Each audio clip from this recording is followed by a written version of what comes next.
이 복된 시간에 우리에게 주신 하나님의 말씀은 신약성경 마태복음 11장 28절에서 30절 말씀입니다. 신약성경 18면에 있는 마태복음 11장 28절에서 30절 말씀입니다. 우리 석절인데 함께 맞춰서 교독하도록 하겠습니다. 시작. 수고하고 무거운 짐진 자들아 다 내게 오라. 내가 너희를 쉬게 하리라. 나는 마음이 온유하고 겸손하니 나의 멍에를 메고 내게 배우라.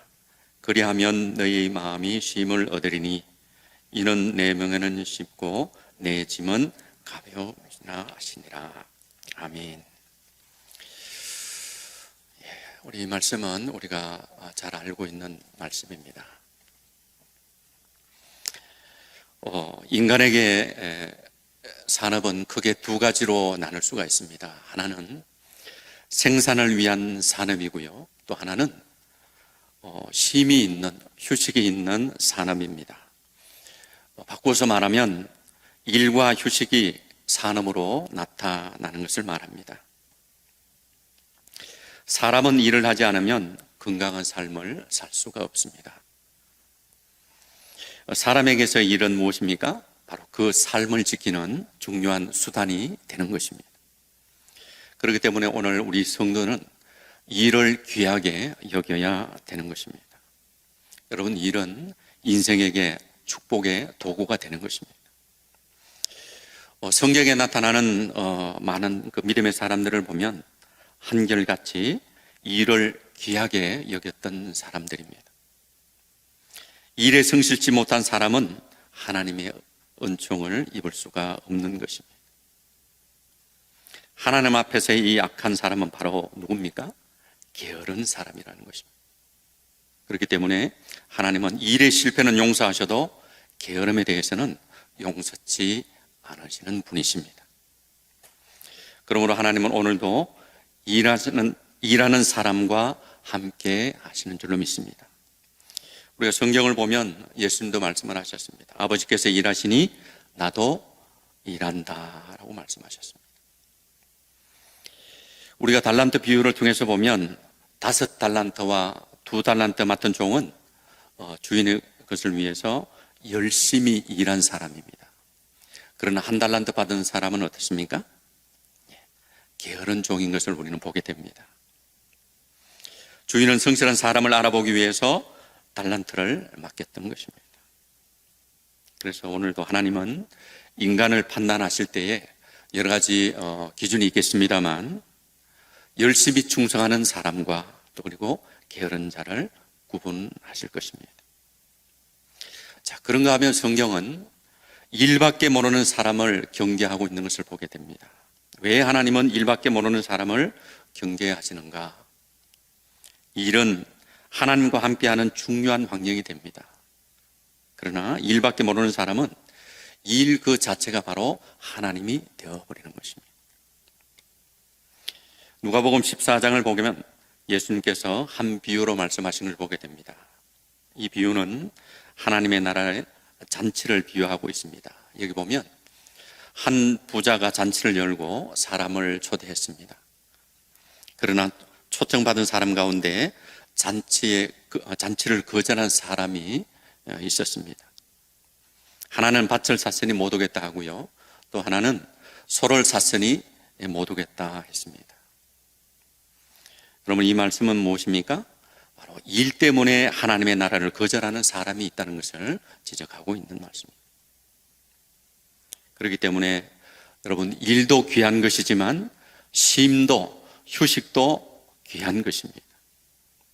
일도 하나님이 함께 하시는 시간이지만 그러나 쉼도 하나님이 함께 하시는 시간인 것입니다. 우리가 창세기 2장을 보게 되면 하나님이 천지 창조를 하신 후에 7째 날에 안식하셨다는 것을 보게 됩니다. 2장 3절에 보니까 하나님이 7째 날을 복되게 하사 거룩하게 하셨으니 이는 하나님이 그 창조하시며 만드신 모든 일을 마치시고 이날에 안식하셨음이라 그랬습니다. 여러분, 여기에 모든 쉼의 원리에 계획과 또 그리고 비밀이 있는 것을 보게 됩니다. 무엇입니까? 바로 안식은 무엇보다도 일의 완성이라는 것입니다. 일을 마쳤다고 완성이 아니라 안식을 통해서 일은 비로소 완성이 되는 것입니다. 그러므로 우리가 어떤 일을 하든지 또 어떤 일이든지 그 일이 주는 그 안식을 누려줘야 비로소 우리는 그 일을 마친 사람이 되는 것입니다. 그러므로 오늘 우리가 직장에서 아무리 일을 성공했다 할지라도 하나님 앞에서 안식을 지키지 못하면 아직도 그 일은 완성이 된 것이 아니라는 것입니다. 우리에게 있는 이 안식의 개념은 무엇입니까? 바로 완성의 개념인 것입니다. 성경을 보면 세상의 삶을 일하는 삶이라고 이렇게 정의하고 있습니다. 세상의 삶을 품꾼의 인생이라고 이렇게 했습니다. 이것을 바꿔서 말하면 세상에서의 인생은 일하는 시간으로 이렇게 정의하고 있습니다. 욥기서 14장 6절을 보게 되면 그에게서 눈을 돌이켜 그로 쉬게 하사 품꾼같이 그날을 마치게 하옵소서 이렇게 말씀을 하고 있습니다. 세상에서의 인생은 바로 수고의 삶이라는 것입니다. 그리고 하나님의 나라를 안식의 삶으로 정의하고 있습니다. 여러분, 이것을 바꿔서 말하면 세상의 삶은 어떤 것도 완성일 수가 없는 것입니다. 성공했다 하더라도 완성이 아니고요, 실패했다 하더라도 그것이 끝이 아니라는 것입니다. 그렇기 때문에 세상의 삶은 모두가 다 미완성이라는 것입니다. 여러분, 오늘 인생에 있어서 완성은 무엇입니까? 그것은 바로 하나님의 나라라는 것입니다. 계시록 14장 13절을 보게 되면 또 내가 들으니 하늘에서 음성이 나서 가로되 기록하라. 지금 이후로 주 안에서 죽는 자들은 복이 있도다 하시매 성령이 가라사대 그러하다. 저희 수고를 그치시고 쉬리니 이는 저희 행한 일이 따름이라 하시더라. 이렇게 말씀을 하고 있습니다.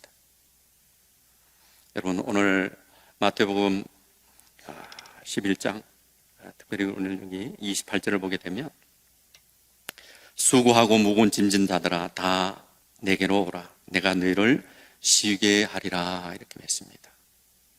여러분, 주님은 무엇을 말씀하고 있습니까? 바로 수고하고 무거운 짐진 자들아 다 내게로 오라 그랬습니다. 여러분, 이 말씀은 주님이 주신 바로 쉼의 성격이 있는 것을 보게 됩니다. 여러분, 쉼은 관계에 있음을 다시 한번 또 말씀을 하고 있습니다. 그러므로 여러분, 참된 쉼은 무엇입니까? 바로 주 안에서 하나님과의 관계 회복에 있음을 의미하고 있는 것입니다. 여러분, 인생은 누구도 하나님과의 관계 회복이 이루어지기 전에는 진정한 쉼이 없는 것입니다. 그래서 인생의 삶의 수고와 무거운 짐으로 바꿔진 것이 무엇입니까? 그것은 바로 하나님과의 관계가 파괴되고 또 끊어진 데서 출발하게 되었다는 것을 우리는 성경을 통해서 보게 됩니다. 하나님은 에덴 동산에서 범죄한 인생을 쫓아내시면서 뭐라고 말씀하고 있습니까? 이마에 땀을 흘려야 먹겠다고 했습니다. 그리고 여자에게는 해산의 수고를 더한다고 그랬습니다. 이것을 바꾸어서 말하면 인생은 수고와 무거운 짐이라는 이 형식적으로 보면 육체적인 고난을 의미합니다. 그러나 그 내용을 보게 되면 하나님과의 관계가 끊어진 데서 온 것이다, 이렇게 볼 수가 있습니다.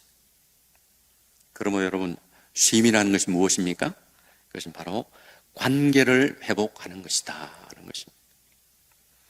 오늘 우리에게 안식의 시간이 필요한 것이 무엇입니까? 바로 이 진정한 안식의 시간을 통해서 하나님과의 관계를 회복하는 것입니다. 여러분, 우리 새로람 교회가 어제부터 한가족 수련을 하고 있습니다. 어떻게 보면 참 분주한 이런 일상을 잠시 내려놓고 또 휴식도 필요하고 쉼도 필요하겠지만, 그러나 진정한 쉼, 진정한 휴식은 무엇입니까? 바로 하나님과의 관계 회복, 하나님의 관계를 통해서 진정한 쉼을 얻는 줄로 믿습니다. 오늘 우리에게 안식이 가장 중요한 이유가 무엇입니까?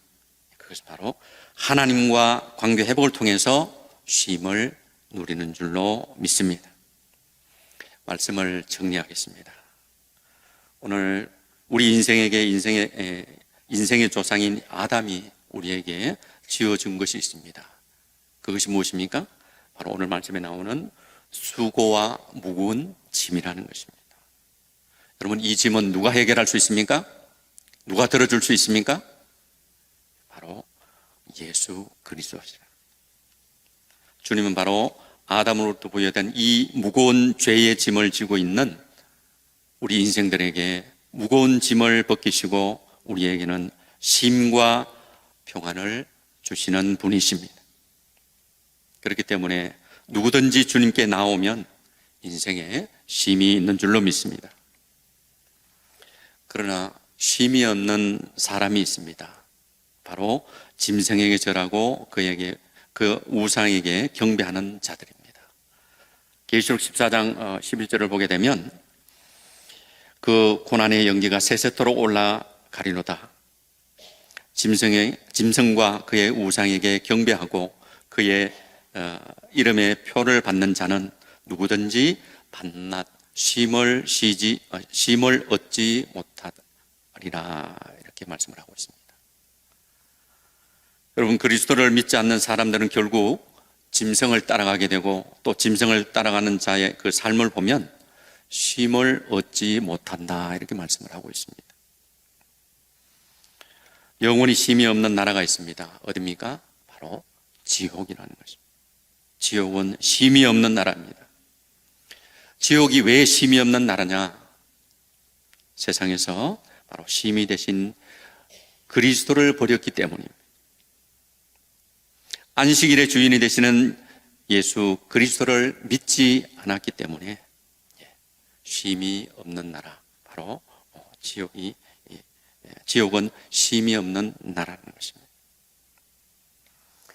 자, 그런 가운데 하나님은 오늘 우리 인간들을 사랑하시고 또 그 사랑을 베풀어 주신 것을 보게 됩니다. 하나님은 아담 안에서 쉼을 잃어버린 인생에게 쉼을 주시기 위해서 바로 예수 그리스도를 이 땅에 보내주셨습니다. 여러분, 안식의 나라가 어디입니까? 바로 천국입니다. 우리에게 쉼을 주시는 것이 바로 천국이라는 것입니다. 자, 그래서 우리에게 쉼을 주시는 것은 바로 천국을 주시는 것에 대한 약속이 담겨져 있습니다. 그러므로 오늘 우리가 그리스도를 믿는 믿음 안에서 또 우리가 누리는 이 쉼의 축복, 그것이 무엇입니까? 바로 천국을 누리는 축복이 되는 그 약속이 담겨 있다는 것을 우리는 꼭 기억해야 할 것입니다. 시기적으로는 지금 휴가를 가는 그런 휴가를 보내는 시즌입니다만, 그러나 오늘 우리 가운데 진정한 쉼이 있는 바로 하나님과의 관계를 회복을 통해서, 하나님과의 관계 회복을 통해서 진정한 쉼을 얻고 다시 한번 영적인 재충전을 통해서 우리의 주어진 삶을 믿음으로 힘있게 살아가는 오늘 하루가 될 뿐만 아니라 우리의 삶이 될 수 있기를 주님의 이름으로 축원합니다. 이 시간 함께 우리가 기도할 때에 말씀을 생각하면서 한 가지 기도 제목을 가지고 같이 기도했으면 좋겠습니다. 오늘 말씀을 보면 수고하고 무거운 짐진 자들아 다 내게로 오라, 내가 너희를 쉬게 하리라 그랬습니다. 하나님은 쉼을 잃어버린 인생에게 쉼을 주시기 위해서 예수 그리스도를 보내주셨습니다. 그러므로 참된 쉼은 주님 안에서 하나님과의 관계 회복에 있음을 기억하고, 오늘 무더위로 지치기 쉬운 이 계절에 우리의 일상을 잠시 내려놓고 주님께 나아가서 영적인 충전뿐만 아니라 또 회복을 통해서 우리의 삶이 날마다 주님의 은혜로 믿음으로 승리하는 삶이 되게 도와주옵소서. 말씀 생각하면서 기도했으면 좋겠습니다. 참 좋으신 하나님 아버지, 은혜와 사랑을 감사합니다. 오늘 수고와 참된 쉼이 어디 있는 것을 다시 한번 보면서 진정한 쉼은, 참된 쉼은 바로 주 안에서 하나님과의 관계 회복에 있음을 다시 한번 기억을 하고, 오늘 무덥고 지치기 쉬운 이 계절에 주님 앞에 나가 다시 한번 영적 충전을 통해서 회복이 있는 시간이 되기를 원합니다. 주님과 나의 관계 속에서 이 쉼과 또 다시 한번 충전을 통해서 새 힘을 얻고 또 하나님의 능력으로 우리의 주어진 삶을 믿음으로 살아갈 수 있도록 오늘 한날을 주님께서 인도해 주옵소서. 예수님 이름으로 감사하며 기도하옵나이다. 아멘.